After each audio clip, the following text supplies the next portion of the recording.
welcome to Mind Shifters Radio. I'm Tim Hayes. I'm your host for the first hour. And today is Monday, November 17th, 2025.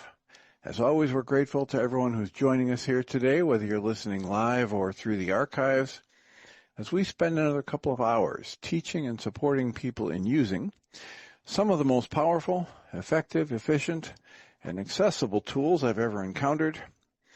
These tools are available absolutely free through the tireless efforts of Dr. Michael and Jeanie Ryce on the website at whyagain.org. You go to that website and click on the two words that say Start Here. In the upper left-hand corner of that page, it will take you to a page where it lets you download and read Chapter 24 of Dr. Michael Ryce's book. His book is titled, Why Is This Happening to Me Again? And that chapter of the book contains a narrative description and explanation of the primary tool in this work. That tool is called the Reality Management Worksheet, sometimes called the Reality Management Wake-Up Sheet. And it's a tool I've been using to great effect for over 21 years now to improve the quality of my life and most of my relationships, and to turn any negative emotional experience I have into part of the infallible guidance system that each and every one of us has been given. You can also download the actual worksheet process itself. It's a simple PDF file. Click the link, download it, print it off, copy it as often as you'd like, and use it over and over again absolutely free. You can also go to your app store and type in the three words HeartLand Aramaic Forgiveness. If you choose to do that before you're done typing the word forgiveness, you'll see the glowing heart icon. If you tap on that, it will let you download a completely free and private app that contains the Reality Management Worksheet. It contains an abbreviated version of that worksheet process, and it contains a copy of the Dragon Klingon game, which is a wonderful way to introduce these tools to even younger audiences. Don't people do all of that soon and often, primarily because it tends to improve the quality of people's lives the more they actively apply these tools in their lives. And secondarily, it tends to prompt comments, questions, answers, and testimonials. And if you have any of those to share with us, we'd greatly appreciate you doing so. You can email me at tjh@mindshifters-academy.org, or you can email Jeanie at jeanie@yagain.org. That's whyagain.org. And or you can join us live most weekdays from 11 to noon Central Time. You can go to zoom.us and open up a browser window and enter the meeting ID, 853-2357-4173. That's 853-2357-4173. And if you do that through one of the many phone numbers that they make available, then you'll automatically be muted, and you can unmute yourself to speak up, and we encourage people to do that by just hitting *6. So, this is a Monday. We have plenty of time for conversation, questions, answers, testimonials, or worksheets. How can we support you today? What is on your mind? I will leave some space for people to unmute and comment before sharing what I had prepared for the day, because I understand that people are coming off of a weekend, and some people are doing an intensive, and some of us are just business as usual in our lives. So I'll leave a moment or two here for people to unmute and raise a comment or a question before presenting a couple things that came to me over the weekend. One of those things I can mention is I was able to watch the documentary that was prepared by Her name will come to me, Suzanne Roberts. And her book was titled It's Deeper Than That. And that's also the title of her documentary. And I'm just, having read the book now and watched or listened to the documentary, as much as ever before, the amazing similarity in the source material from what Dr. Michael Ryce teaches and Guy Finley teaches and people like Byron Katie and Diederik Wolzak, the amazing similarity. And of course, in part of the work that Suzanne Roberts was doing is to try to help people have an actual experience of their connection to their power center, their source, like Michael Ryce calls it love, and she calls it just the energy, the wireless energy source. And while I was reading her book, she mentions Dr. Lisa Miller. And Dr. Lisa Miller's book is The Awakened Brain. And the subtitle of that book is The New Science of Spirituality and Our Quest for an Inspired Life. And having gotten most of the way through that book, I can highly recommend it for anybody who's thinking about whether or not there's any practical benefit to spiritual reading or meditation or spiritual practice. And this is a researcher, Dr. Lisa Miller, who has been exploring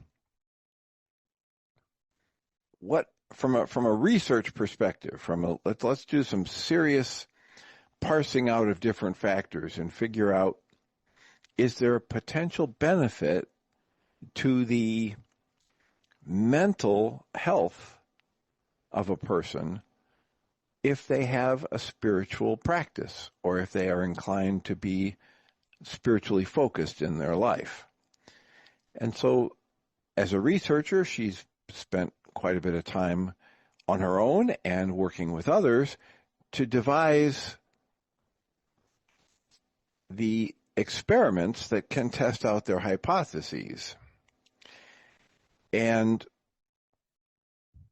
the bottom line is that with working with MRIs and functional MRIs and QEEG neurofeedback, they're able to literally determine differences in the brain structure of people who report themselves to be highly spiritual or doing regular spiritual practice and the brain structure of people who don't.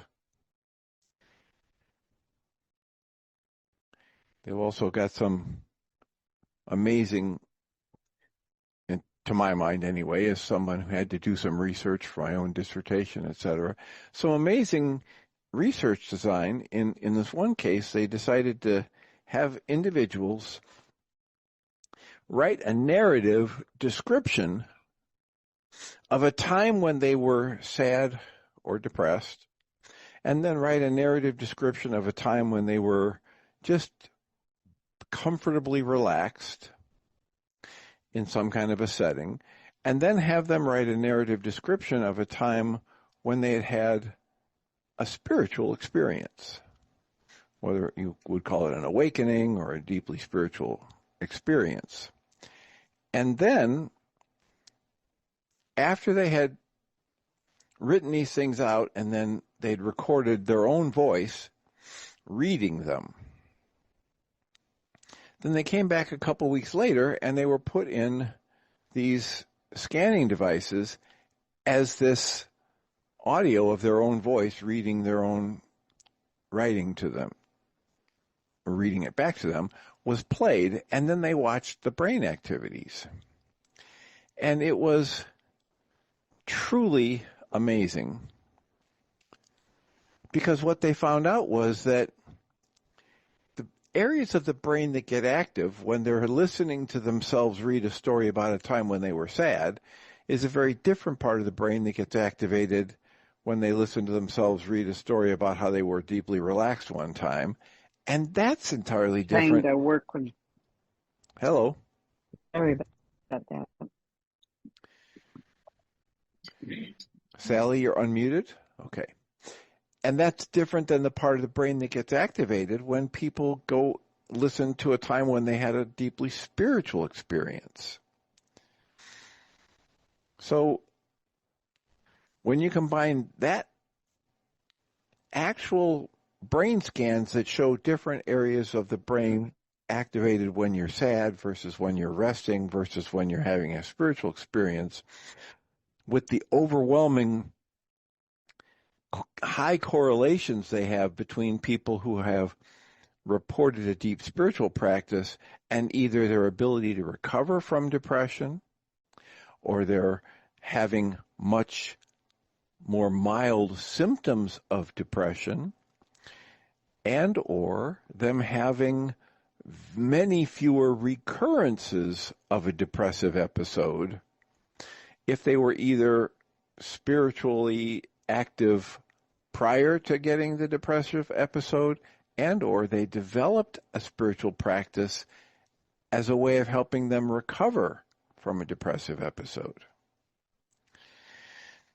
So the overlap between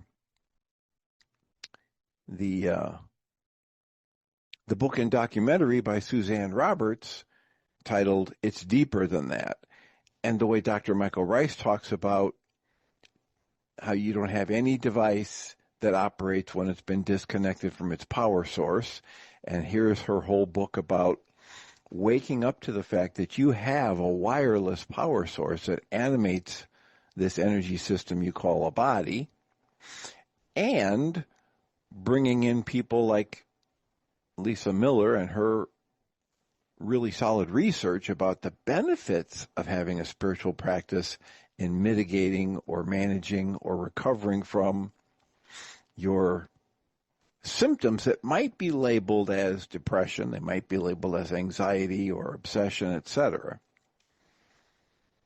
And just the whole concept of really looking at the practical benefits of whatever practice you're engaged in. So these two books do it very well and have, at least to my eye and ear, have a very high overlap and correlation with what Dr. Michael Ryce teaches and the research he likes to quote.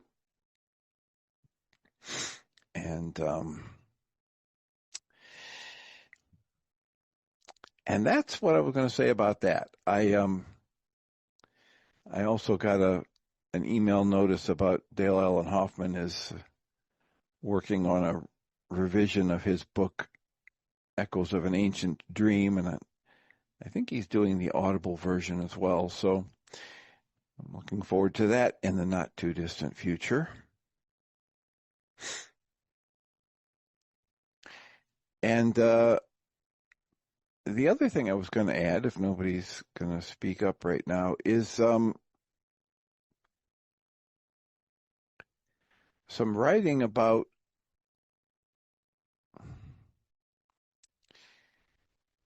the insidious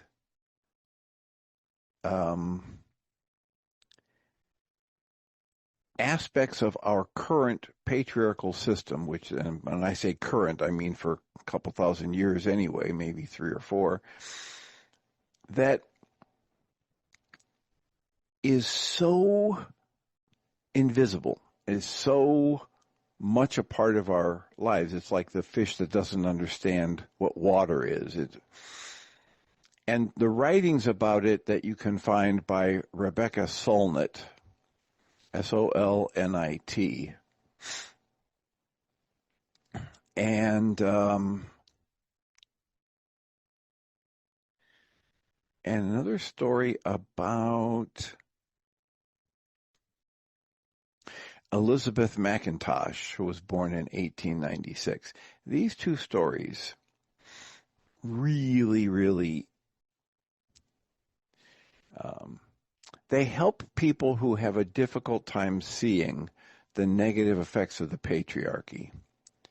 So the one writing is titled, "A Man Spent 20 Minutes Explaining Her Own Book to Her, and She Was Too Polite to Interrupt Him." That moment changed everything. The year was 2008. Rebecca Solnit, already an acclaimed writer and historian, was at a party in Aspen when a wealthy older man asked what she'd been working on. She mentioned she'd just published a book about Edward Muybridge, the photographer. The man's face lit up. "Have you heard about the very important Muybridge book that came out this year?" Before she could respond, he launched into an enthusiastic explanation of this groundbreaking work, how significant it was, how she really should read it, how it completely changed the understanding of, and then her friend tried to interject, "That's her book." But he kept talking. "That's her book," her friend said again, even louder. He continued explaining undeterred. He was so certain of his authority. It took 3 attempts before he finally stopped. And even then, he didn't apologize. He just deflated slightly and changed the subject. Rebecca went home and wrote an essay about it. She called it, "Men Explain Things to Me."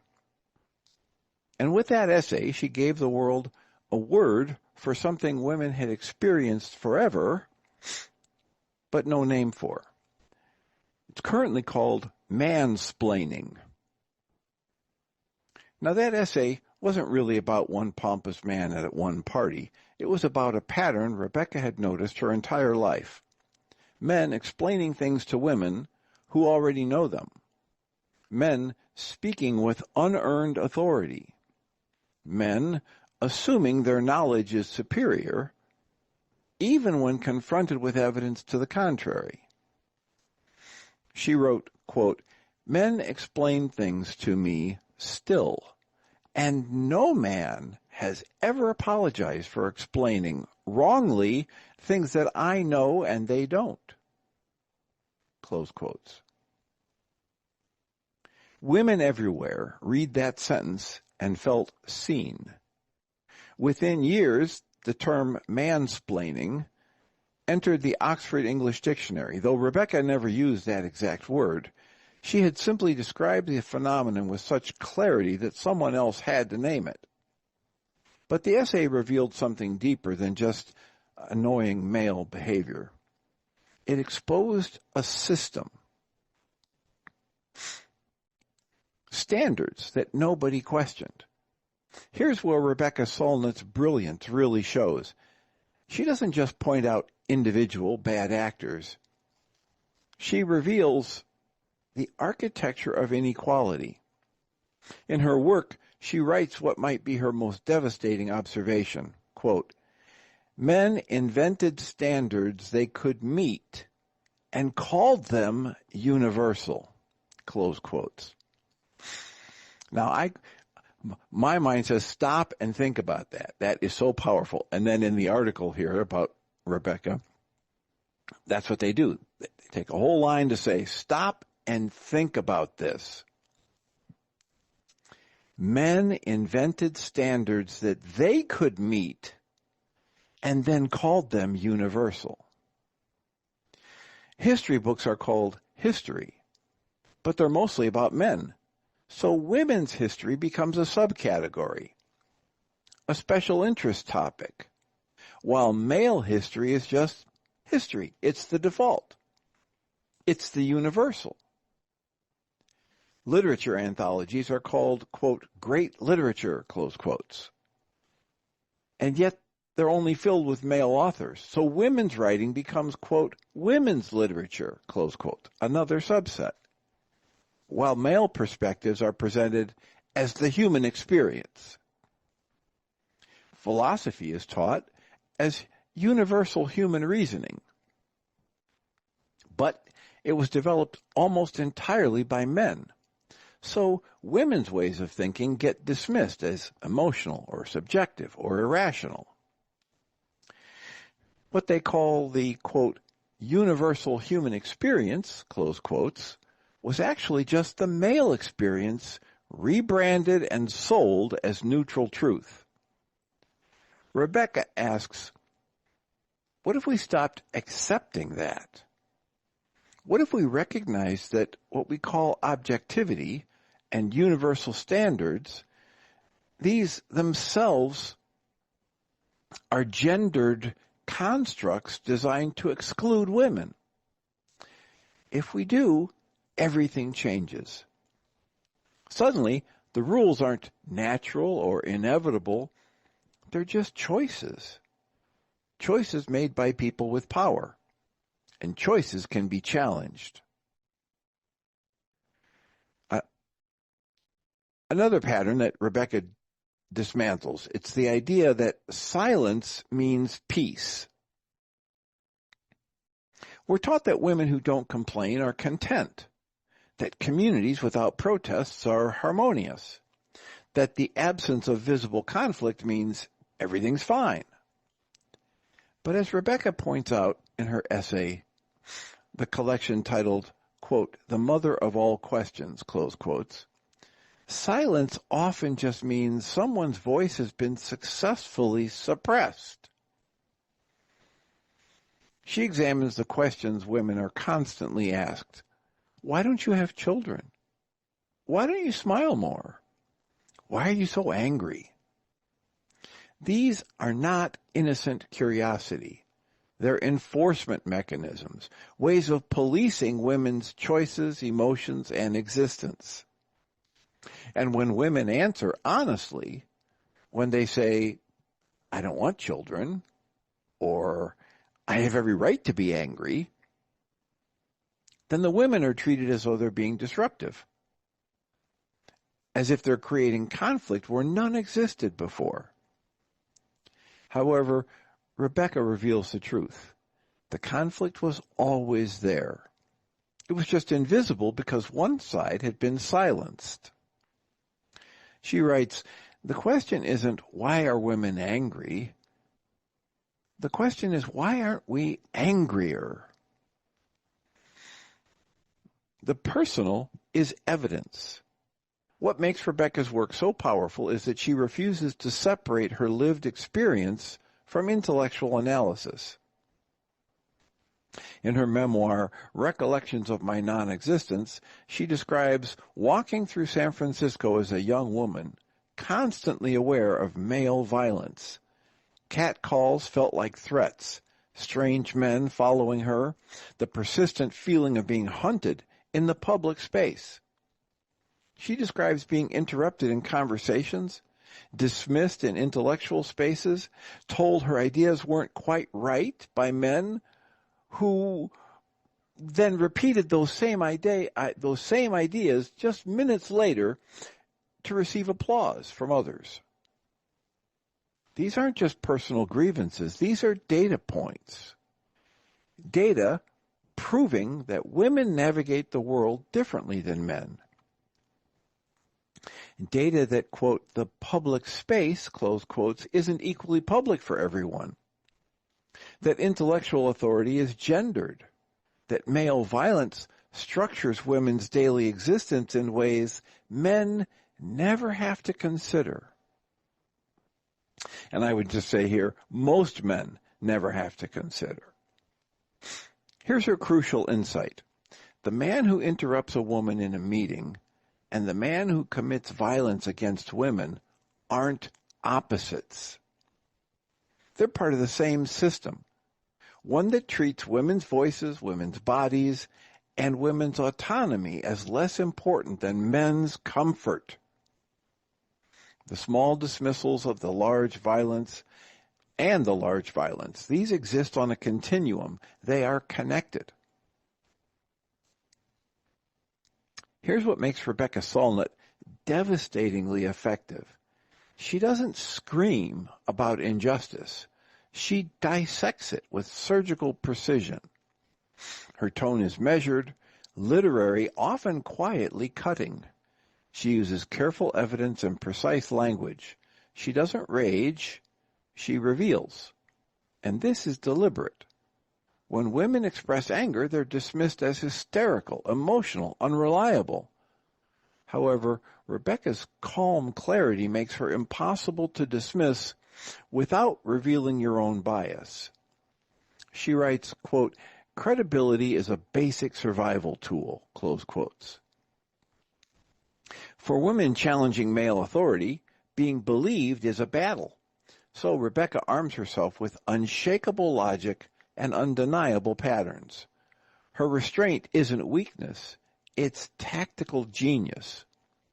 She makes inequality so obvious that arguing against it means admitting you benefit from it. Just think about this. When it's clear that there is inequality in a system, if you start arguing against that inequality, which is so clearly there to be seen, it is the admission that you're one of those who benefit from the inequality. Hope is resistance. Despite documenting violence, erasure, systemic inequality, Rebecca's work isn't despairing. She's a chronicler of defiant hope. In the writing, quote, "Hope in the Dark," she writes, quote, "Hope is not a lottery ticket you can sit on the sofa and clutch feeling lucky. It's an axe you break down doors with in an emergency," close quotes. She documents feminist victories, laws changed, attitudes shifted, voices amplified to prove that resistance works, that naming injustice is the first step to dismantling it. She shows that what we call universal rules can be challenged, that what was built can be rebuilt differently. Her message is, the system isn't natural. It was constructed, and construction can be undone. Here's why Rebecca Solnit matters. She's given us language for experiences we couldn't name. Every time someone says, "Stop mansplaining," they're using vocabulary she helped create.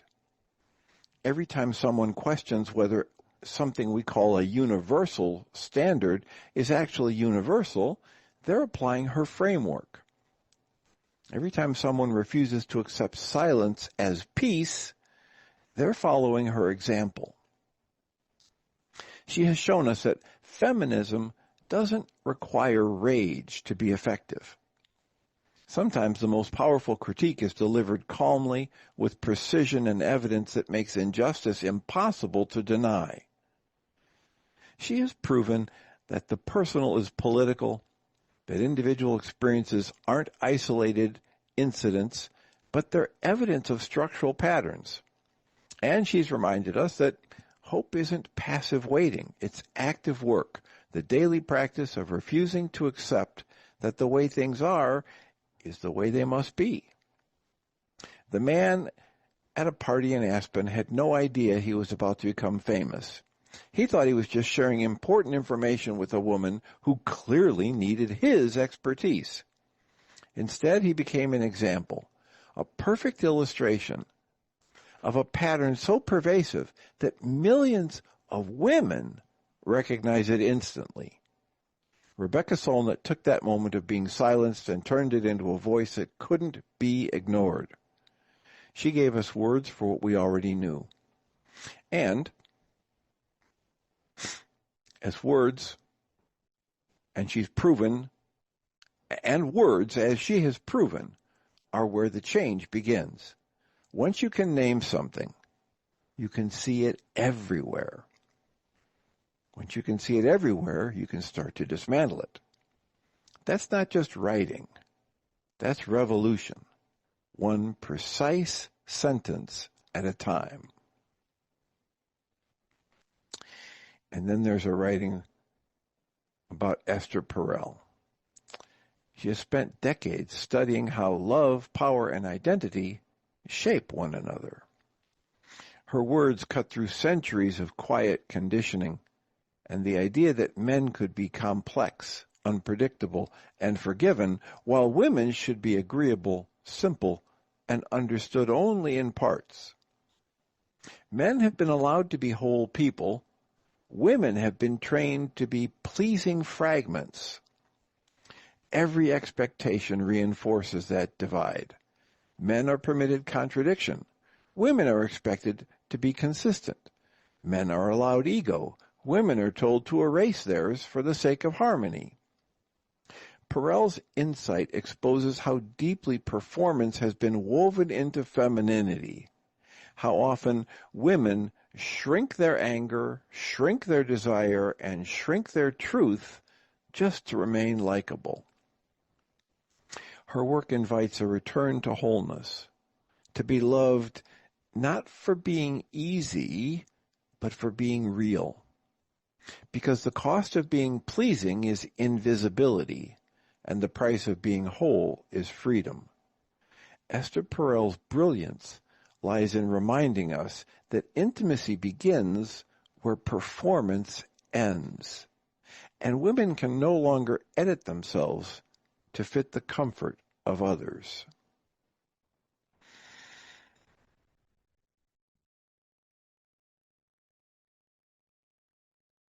So I wanted to at least offer those two readings today, and there is another story, but I'll save that to see if anybody wants to unmute. I do. Hello, Susan Bingham. Hello, Tim Hayes. Well, I had to do deep breathing on this one. This is amazing that you're bringing this up today. And I'm wondering how much I can say on the radio show. I am editing a certain person's book, and I think everybody who's on the show will know that, but this is one of the issues she is bringing to light without even intending to. She's trying to understand her past the way we all do, men and women alike. But the amount of suffering that went on with her under that regime that's cultural, it isn't even personal to the men in her life, particularly. In another level, it's very personal. But working on Jeanie's book I have to do wake-up sheets on what she's writing about.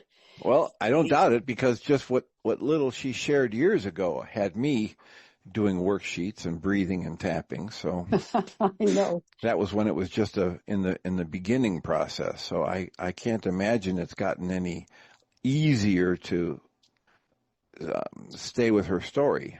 Wow, it's a challenge, and it's a challenge right now, most particularly because she very honestly said, look, I'm entering into a 9-day retreat with Michael, and I'm over and out. I'm not available to read your edits, number one, or discuss any particular thing for 9 days. And I am loving working on her book and going ahead where I can, but I'm stuck in various places, literally wanting to rewrite something so I can reinstate her voice that disappears in favor of all kinds of voices that she thinks are more valuable than hers. That's one thing.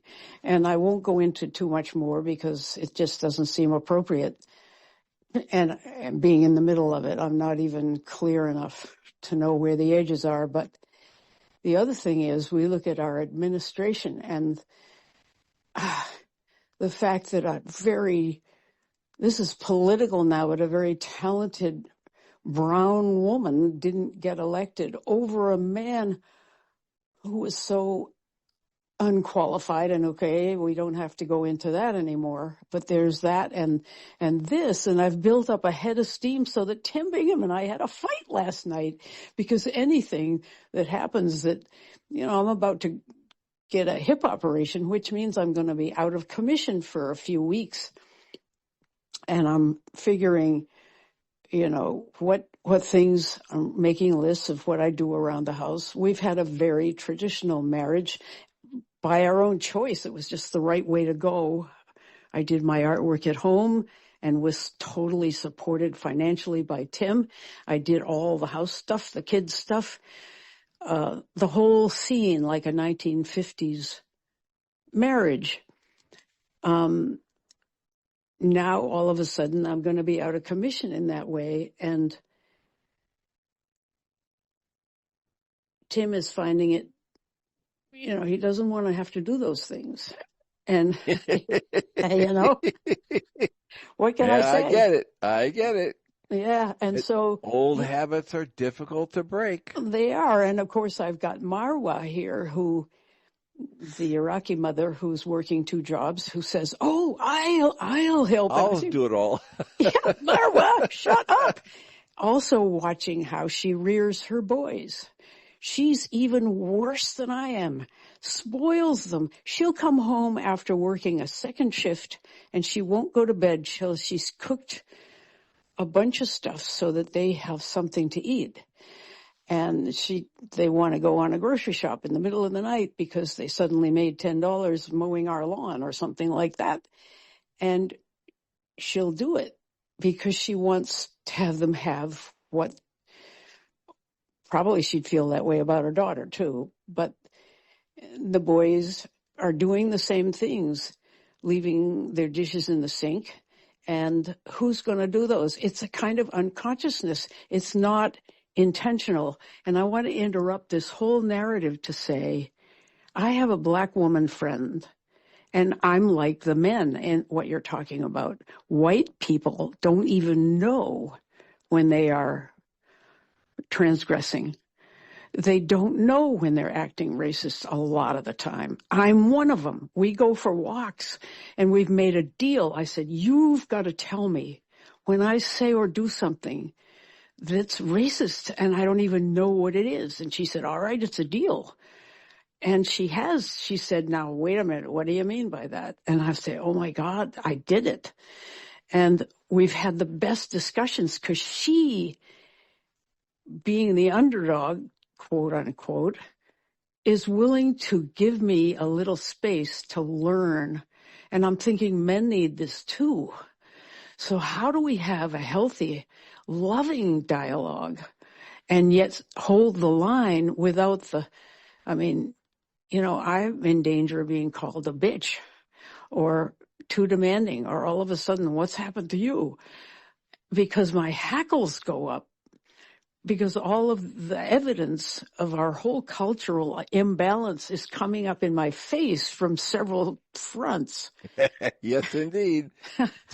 So anyway, and that's what we were just reading, right? I know. When you see it, when you've got somebody like Rebecca Soln that spells it out so beautifully, unless you want to just prove to everybody how you're one of the ones benefiting from the imbalance, mm-hmm.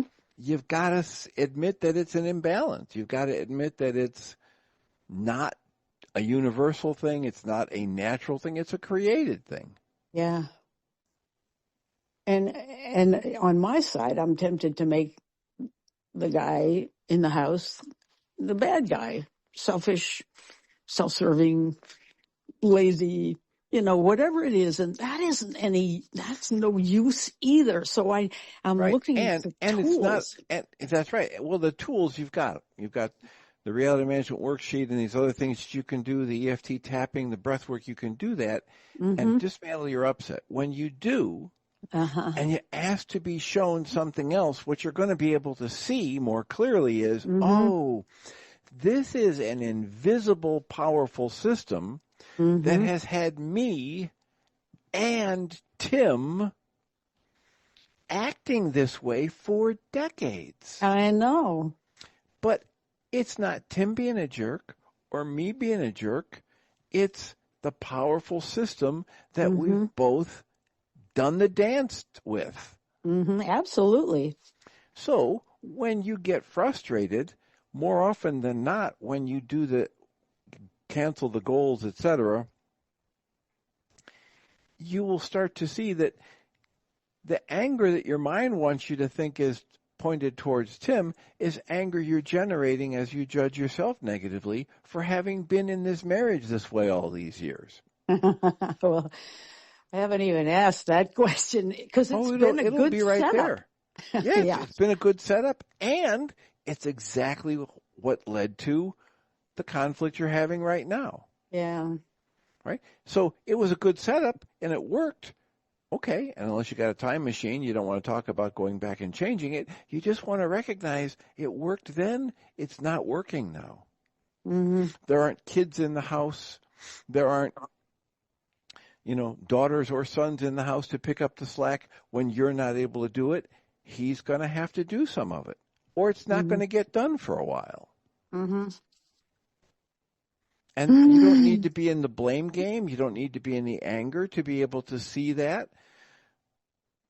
But we will, because we've been so well trained to it, we will generate a lot of anger and blame and frustration and things.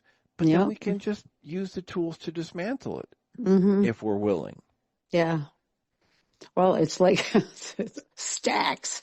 I mean, I'm not using paper. I know the routine. I can go through it pretty fast and right away see the goal, see the upsets, see the projections.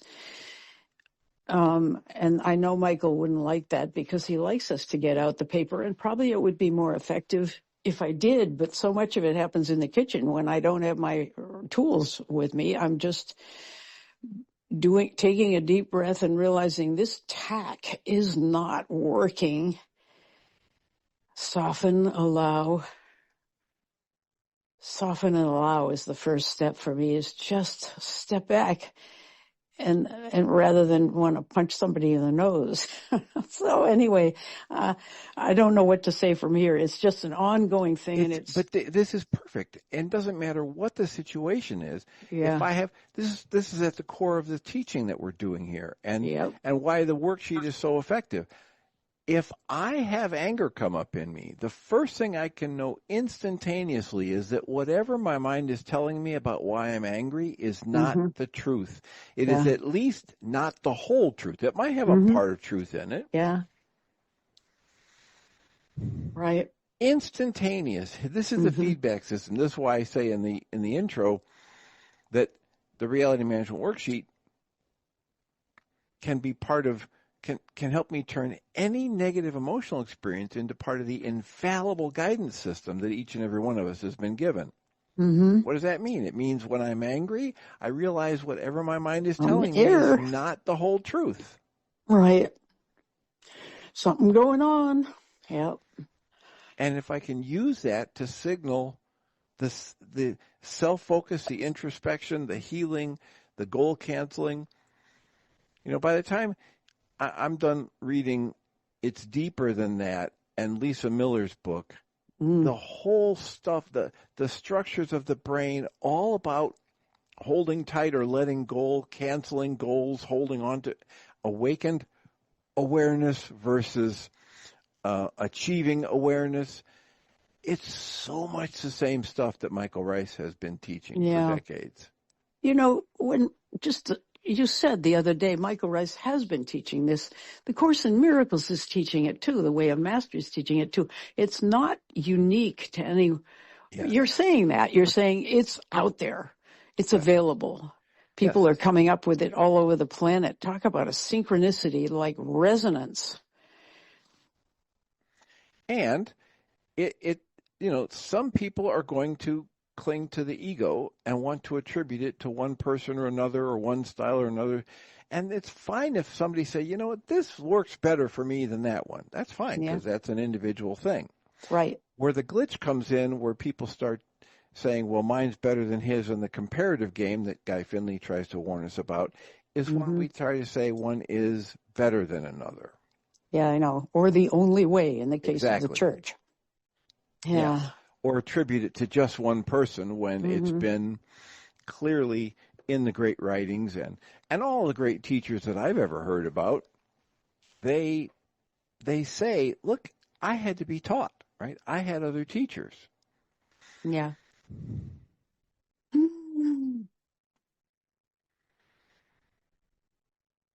I'll chime in for a second.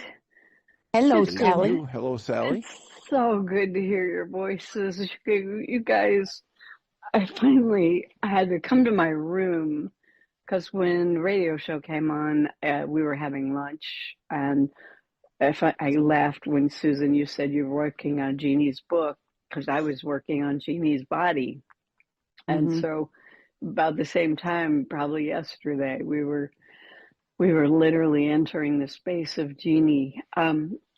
But while I was having lunch, which I really wasn't having, I woke up this morning feeling like I had been punched. And I woke up with this huge pain in my stomach.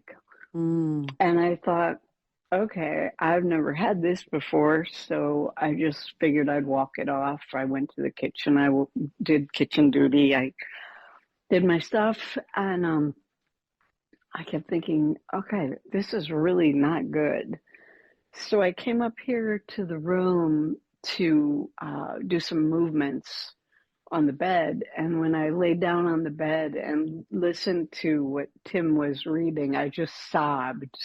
So the whole time that Tim was reading, I was just like sobbing. And then I must have unmuted myself for a second. I apologize.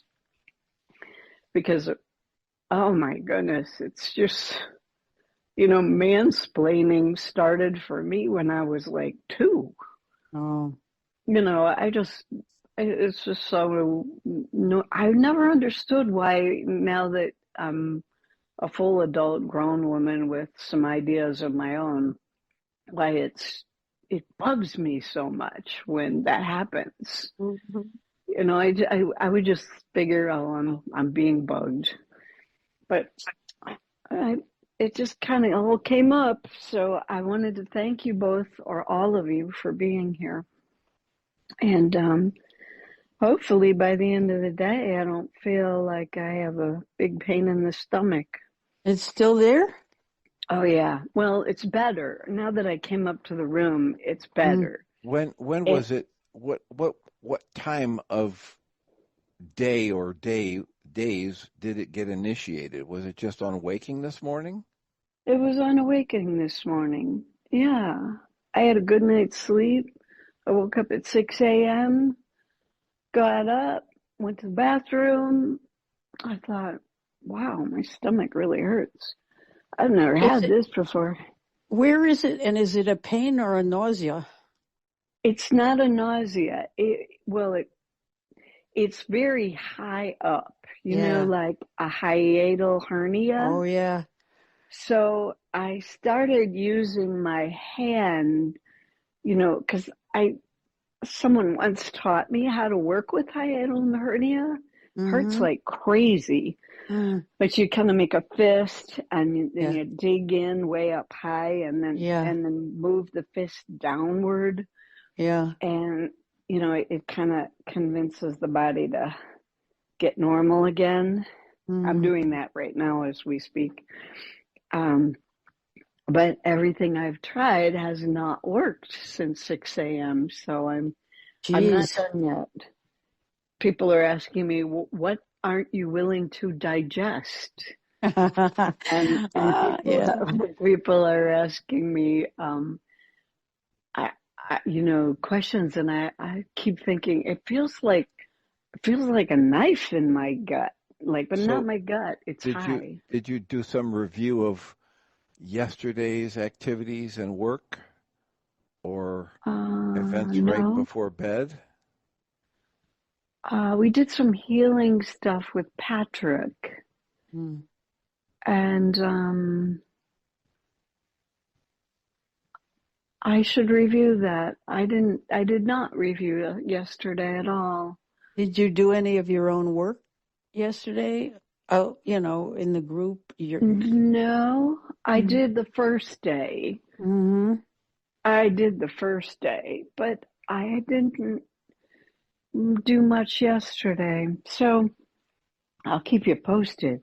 But I will say not many physical pain brings me to tears, but this one sure did. Ow. Yeah, so Well, at least I I'm able. don't know about. I've had a bellyache that sounds like yours, but it might not be. And here I am rushing in trying to give you a fix it. But diluted apple cider vinegar, just a quarter of a cup with a tablespoon or two of apple cider vinegar, sometimes takes. It's an acid imbalance in my case, and it wipes it right out. I don't know if you want to try that, but why not? It won't hurt you. Thank you. Thank you. I will keep working on it. But I will say that hearing Tim read from those two sources My God. really, yeah, I kept feeling like I've been punched. And I'm doing deep breathing. You're really Yeah, onto and something, Tim. it's true. It's true because when you were saying something about breathing, I thought, okay. And during lunch, I was breathing so loudly, like people were like, "Are you okay?" And I'm like, "Yeah, I'm just breathing." I breathe sometimes big, but anyway, I am just so happy to hear your voices, and How's the workshop going? it's going well. I think it's going well. Patrick came from Florida and did a lot Mm-hmm. of good work, and everybody's really supporting each other, and Mm-hmm. everybody is, the sweetness of working together in the kitchen, and Mm-hmm. just the one body feeling, even Mm. though we come from totally different places, different lives, Yeah. different minds, we unified in a unified field type feeling quickly. Mm-hmm. At least that's my take. That's just my take. And So I have a yeah. funny thought. A friend of mine posted something funny on Facebook that might or might not fit into this. Very short. She says, Uh-huh. I suffer from both depression and anxiety, and I know when I'm depressed, I should get out among people. I also know that when I'm out among people, I often am suffering from anxiety, so I should be home, which is the remedy for anxiety. So I stand in my doorway half the day. And that seems so funny to me that she would say that, but I'm wondering if, yeah, you're a brave person. Tim and I went to a work retreat for 10 days at HeartLand in 2019. And even then, going to such a thing was way out of my comfort zone. And we did all right, but we're so glad to get home and quiet. And are you okay in that department? I think so. I Good. think so. I've just told myself I can go to my room when I want to. Yeah. And yeah, so it feels really good to just be quiet and cozy for a few minutes. And everyone was really nice to me. Like I said, I'm sorry, I can't eat lunch. I can't do it. Well, But it'll be fine. And I have issues that I think probably my stomach wants to tell me something. First thought I had was almost dying when my daughter was born. The mm, yeah. pain of all the childbirth Mm-hmm. was the first thought I had. And that was pretty big. So there's got to be a whole bunch of emotion around that. Yeah. Just keep the breath moving. I am. I'm doing my best.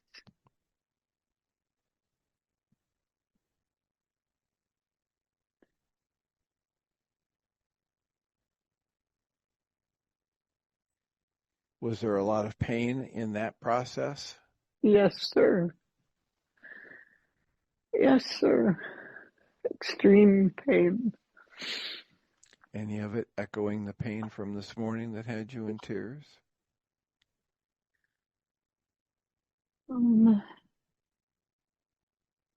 This morning we had time off. I'm just talking about the similarity of where the pain was in the body. Yeah, it's not exactly the same, but it's an equally strong, piercing pain. Mm. It's not exactly the same location because I don't remember. Like my brain doesn't remember. So what emotion would you put on the tears that were just here moments ago? Grief. Okay. If you just breathe into that grief and notice what physical sensations you're aware of, what do you notice? Everything feels good except for that upper part of my stomach, and I'm holding it in. Like I'm applying a lot of pressure, and this is the same pressure that they had to use to save my life. You really had a hard birth. Yeah. So I'm like pushing really hard, and the rest of my body feels good, but my stomach is getting a little better. I'm breathing into it for you, Sally. I feel you, girl. I feel you, girl. You're one strong woman to be breathing with. Oh, man. When I meet you, I'm going to feel like I've known you 100 years. Aw. I've been thinking of you over there. I've been thinking of you, and I think you're doing the right thing with the hip surgery. I will support you, and Thanks. it will be easier than you think. Receive, receive, receive. Yeah. Well, I read in my journal last night, the very night before my son drove out of this town for the last time was when I woke up with hip pain. Isn't that a symbolic thing? How about that? But I did have arthritis in there, so it's just that it showed up right then. That's interesting. So I wonder if your bellyache is hitched to something that you don't know it's hitched to. No doubt. I've never had a bellyache like this before. Oh, sorry. It's okay. It's okay. I like your word hitched. It does seem hitched to something like extreme grief. Oh. Like extreme. So just breathe. Okay. Stop with the words and the thoughts about it. Just breathe into the extreme grief. Notice the physical sensations. And notice the breath. And let the thoughts about it float away. Because if you pour your mind energy into the thoughts about it, you can keep this going for hours or days. Jim Hayes to the rescue. But if you just breathe into it and notice where the energy is, and what happens with the energy as you breathe, you'll get a different result. We don't know what it'll be, but just be willing to breathe and soften and just tune into the physical sensations without all the analysis. Okay. I'm warming up.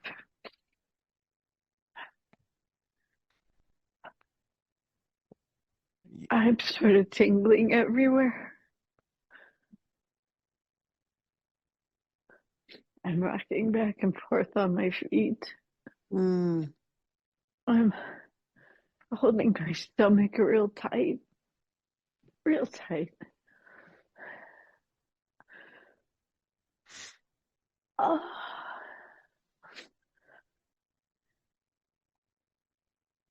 Soften as you breathe. Just visualize that the exhales are going out as a healing energy into whatever area might be holding tightness or tension and softening it. Okay.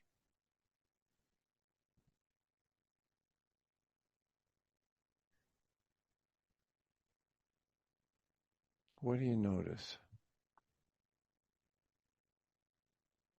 like the word softening. It feels good. Just breathe and soften and allow. Immerse in the sensation and allow, and just watch what happens. Any thoughts about it, just let them float by. Don't pour any evidence or any mind energy into it to agree with it or fight against it. Just watch it like a cloud floating through the sky of your awareness.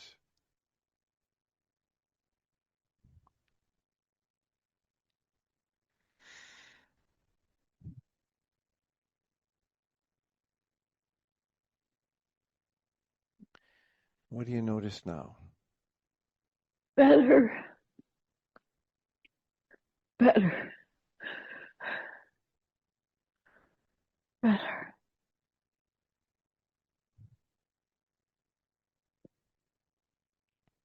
If this were me, I would be probably adding the EFT tapping, just thinking about, as I was tapping and using the breath, that all I'm really doing is connecting the energy flow.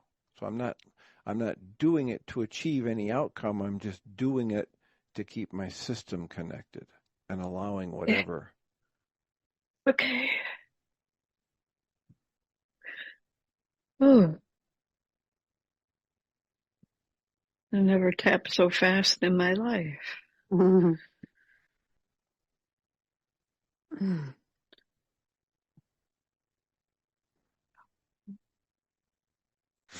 And as you do, just think about, as you breathe and as you tap and as you will the energy to keep flowing, that your system will reconnect the energy that is most useful for you in this moment. And then just notice the physical sensations as you tap. Notice what, if any, changes you notice. I notice the tapping feels more resonant and more deep than normal. I tap a lot, but this tapping feels deeper and more helpful and more like resonant is the word comes to my mind. Well, it's probably happening because of your readiness and because of the idea of just allowing it to be whatever it wants to be. If you just keep thinking in terms of, I'm reconnecting this energy just so the energy can do what it knows how to do, not I'm going to try and make the energy do something. Yeah, I felt a four vertebrae shift in my spine from moving back and forth on my feet here. The pain that was going down the right side of my leg yesterday is gone.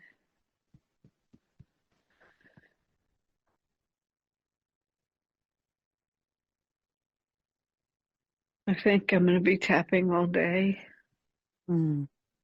Probably. Susan, you have the most soothing voice I've ever heard. And so do you, Tim. So do you, Tim. It's not a contest. I wasn't ruling you out. Just notice where your mind goes, worrying about others. Just not a contest. Just breathe. Just get yourself in the position where it's a good spot for us to end for now. And okay. Is Michael doing the show? Because certainly going over is okay if Michael isn't doing it, right? Yeah, we can end. I'm working on myself now. I just needed mom and dad. You guys were my Well, I'm old enough to be your mom, so you got one here. Who the heck knows? You know, we're all mothers and fathers to each other. Yeah. Sisters and brothers as well. So I really, really needed mom and dad.